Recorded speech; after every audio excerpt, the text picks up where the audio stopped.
కల్పించాలి చట్టసభలలో వికలాంగులకు రాజకీయ రిజర్వేషన్ కల్పించాలి చట్టసభలలో వికలాంగులకు రాజకీయ రిజర్వేషన్. ఈ రోజు భారత వికలాంగుల హక్కుల పరిరక్షణ సమితి ఆత్మకూరేస్ మండల ముఖ్య కార్యకర్తల సమావేశాన్ని సంఘం మండల అధ్యక్షులు జిల్లా కార్యవర్గ సభ్యుడైనటువంటి గోగుల శేఖర్ రెడ్డి గారి అధ్యక్షతన ఏర్పాటు చేసుకోవడం జరిగింది. ముఖ్యంగా తెలంగాణ రాష్ట్ర ముఖ్యమంత్రి రేవంత్ రెడ్డి గారు మరి అనేక సందర్భాల్లో కూడా వికలాంగులకు కూడా మరి రాబోయేటటువంటి స్థానిక సంస్థల ఎన్నికల్లో రిజర్వేషన్ కల్పించేందుకు కాంగ్రెస్ పార్టీ కట్టుబడి ఉందని చెప్పేసి మొన్న జరిగిన పార్లమెంట్ ఎన్నికల్లో కూడా కాంగ్రెస్ పార్టీ ఎన్నికల మేనిఫెస్టోలో కూడా స్థానిక సంస్థల ఎన్నికల్లో మేము వికలాంగులకు రిజర్వేషన్ కల్పిస్తాం కాంగ్రెస్ పార్టీ అధికారంలోకి వస్తే అని చెప్పేసి కూడా మరి మొన్న పార్లమెంట్ ఎన్నికల్లో రేవంత్ రెడ్డి గారే స్వయంగా ప్రకటన చేశారు. దానికి సంబంధించి ఎన్నికల మేనిఫెస్టో అంశాల్లో కూడా దాన్ని చేర్చారు. అందుకనే గౌరవ ముఖ్యమంత్రి రేవంత్ రెడ్డి గారు అనేక సందర్భాల్లో అనేక ప్రాంతాల్లో ఇప్పటికీ చెప్తున్నారు మరి త్వరలోనే స్థానిక సంస్థల ఎన్నికలు నిర్వహిస్తాం, రాష్ట్రంలో స్థానిక సంస్థల ఎన్నికలకు సిద్ధంగా ఉండాలని చెప్పేసి మరి వారి పార్టీ శ్రేణులకు పిలుపునిస్తున్నారు. గౌరవ ముఖ్యమంత్రి రేవంత్ రెడ్డి గారికి మేము ఒకటే విజ్ఞప్తి చేస్తున్నాం.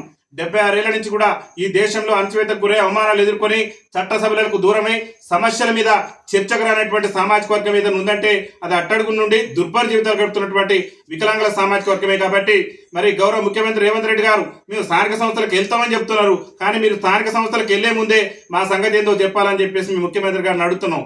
ఏం చెప్తున్నానంటే స్థానిక సంస్థల్లో వికలాంగుల వాటా తేల్చేంత వరకు కూడా సర్కార్పై రాజీ లేని పోరాటం కొనసాగించేందుకు భారత వికలాంగుల హక్కుల పరిరక్షణ సమితి ఉద్యమ కార్యాచరణను సిద్ధం చేస్తుంది.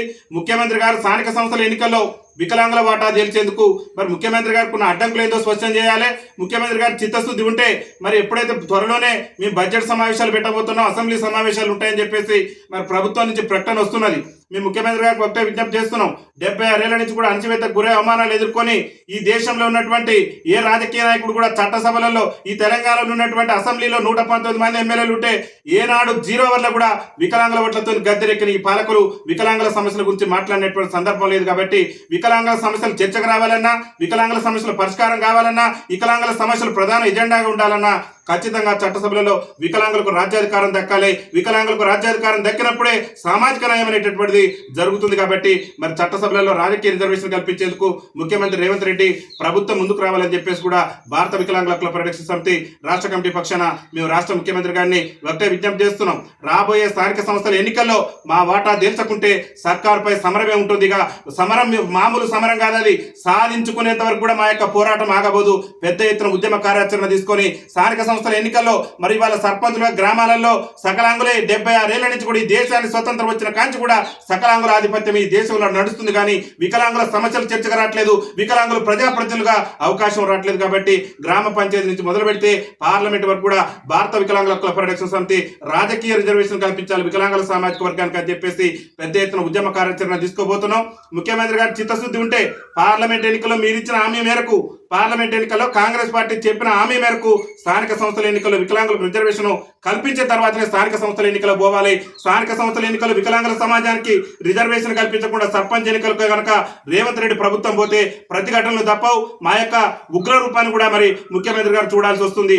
ఎందుకని చెప్తున్నామంటే 76 ఏళ్ల నుంచి కూడా అణచివేతకు గురైనాం. మా ఓట్లను మాయమాటలు చెప్పి కొలగొట్టేందుకు రేవంత్ రెడ్డి ప్రభుత్వం కూడా కుట్ర చేసిందని చెప్పడానికి మొన్న జరిగిన పార్లమెంట్ ఎన్నికల ఉదాహరణ.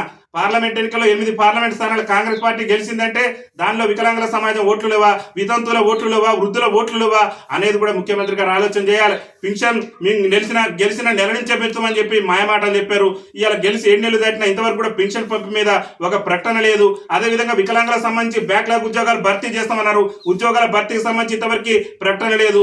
ఆర్టీసీలో వికలాంగులకు ఉచిత రవాణా ఇస్తానన్నారు, ఇది మహిళలకు ఉచిత రవాణా ఇచ్చారు. కానీ అట్టడుగు నుండి దుర్భర జీవితాలు గడుపుతూ మరి ఎన్టీ రామారావు ప్రభుత్వం ఉన్నప్పటి నుంచి కూడా 50% రాయితీతో ప్రయాణం చేసిన మా సామాజిక వర్గానికి ఇంతవరకు కూడా మరి ఉచిత రవాణా ఇవ్వలేదు. ముఖ్యమంత్రి గారు గొప్పలేమో పెద్ద ఎత్తున చెప్పుకుంటూ పోతున్నారు, అంశాన్ని పరిష్కరించే విషయానికి వచ్చేసరికి చొరవ చూపట్లేదు. వికలాంగుల సమాజం పట్ల చిన్న చూపు చూపుతున్నారు. కాబట్టి ఈ చిన్న చూపును, ఈ చొరవ చూపుకోవడాన్ని మేము నిరసిస్తూ స్థానిక సంస్థల ఎన్నికల్లో కనుక రిజర్వేషన్ కల్పించకుండా సర్కార్ కనుక స్థానిక సంస్థల ఎన్నికలు పోతే ఇక సర్కార్తో సమరం ఉంటుంది. పెద్ద ఎత్తున రాష్ట్ర వ్యాప్తంగా ఆందోళన కార్యక్రమాలు నిర్వహించి ఈ సర్కార్కు పెద్ద ఎత్తున నిరసన కార్యక్రమాలు కూడా తెలియజేస్తామని చెప్పేసి తెలియజేస్తూ స్థానిక సంస్థల రిజర్వేషన్ తో పాటు అనేక మంది కొత్తగా వికలాంగులైన వాళ్ళకు కూడా పింఛన్ దరఖాస్తు చేసుకుందానంటే ఆన్లైన్ రావడం లేదు. నూతన రేషన్ కార్డులు మంజూరు అయితే అంటే గత ప్రభుత్వ హయాంలోనూ రేషన్ కార్డులో ఇప్పుడున్న ప్రభుత్వ హయాంలో కూడా రేషన్ కార్డులో మా మిత్రులు అనేక మంది యాక్సిడెంట్లలో కాళ్ళు చేతులు కోల్పోయి పింఛన్ అప్లై చేసుకుందామంటే సంవత్సరాల తరబడి నుంచి తిరగాల్సి వస్తుంది. కాబట్టి దాని మీద ప్రభుత్వం ప్రత్యేక కమిటీ వేసి యాక్సిడెంటల్ గా